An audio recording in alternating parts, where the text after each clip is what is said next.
Everybody. Hello. Welcome to the Roots Wings Chronicles. Log 4. Four, Exactly. Okay.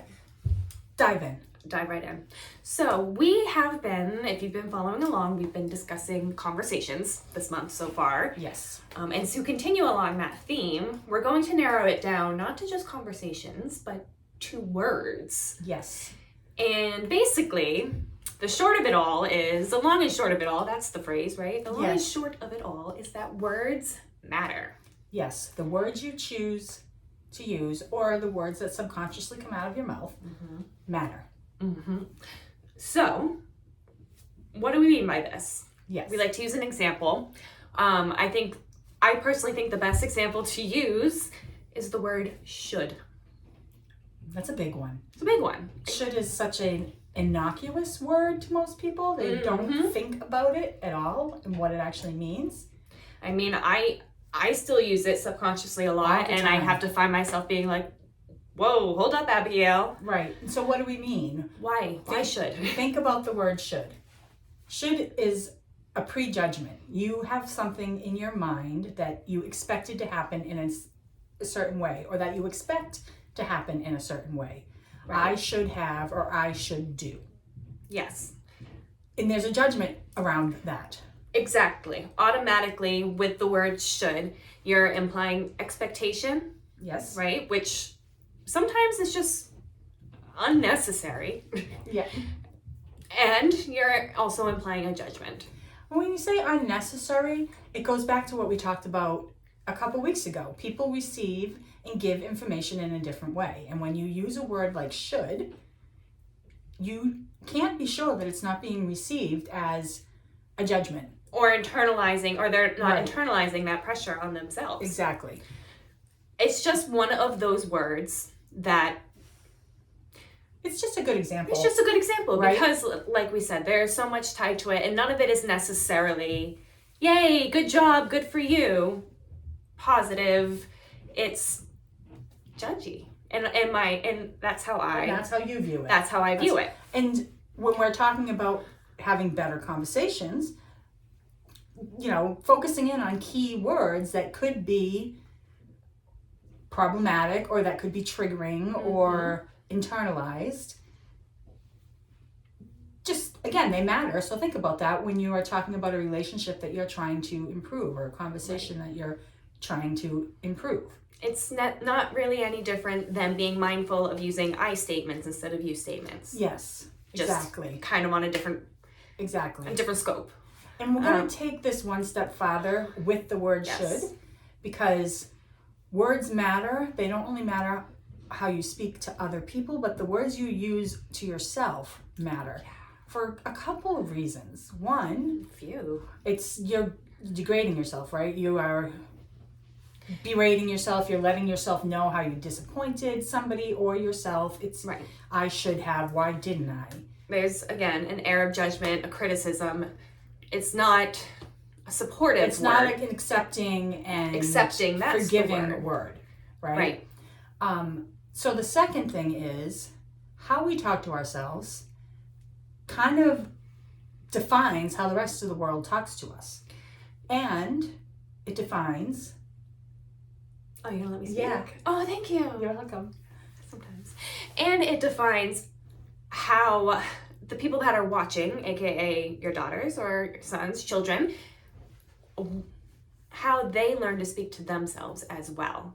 Yes. So you may not think that how you talk to yourself is going to affect the people around you. It's really just, it's just how I talk to myself. It's fine.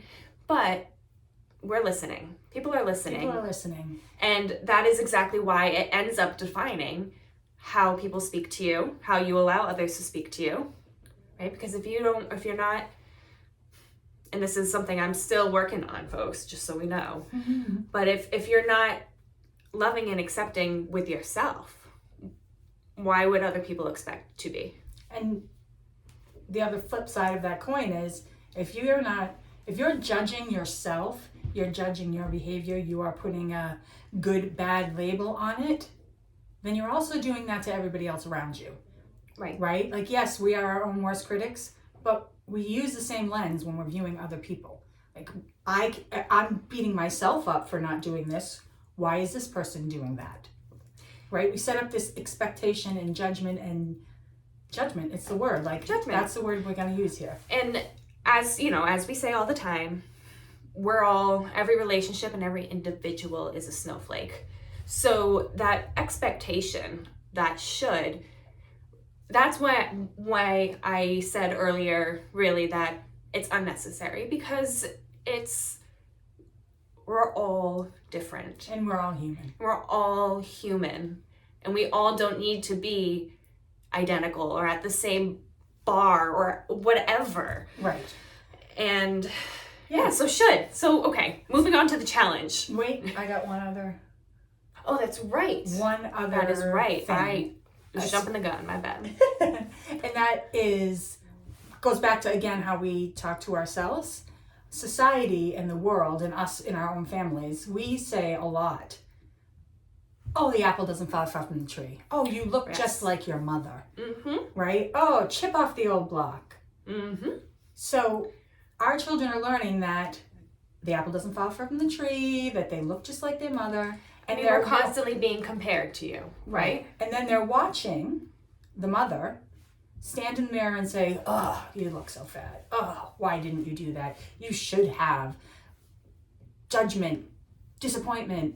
Mm-hmm. Well, if we don't like the way we look, we don't like the way who we are, and our children are being told that they're a chip off the old block and they look just like their mother, then what is the message we're sending? Exactly. Seed, food for thought.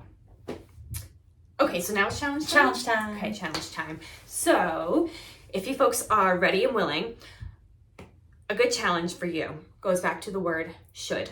And this is something that we did ourselves when we first kind of came to the understanding that word was not healthy for our vocabulary. Yes. Personally. Right. Just observe. And you can either do that however you feel comfortable, with a journal, with one of K-Dog's tried and true methods, which is a swear jar. But just observe how many times you use the word should, either out loud to others or internally when you're speaking to yourself.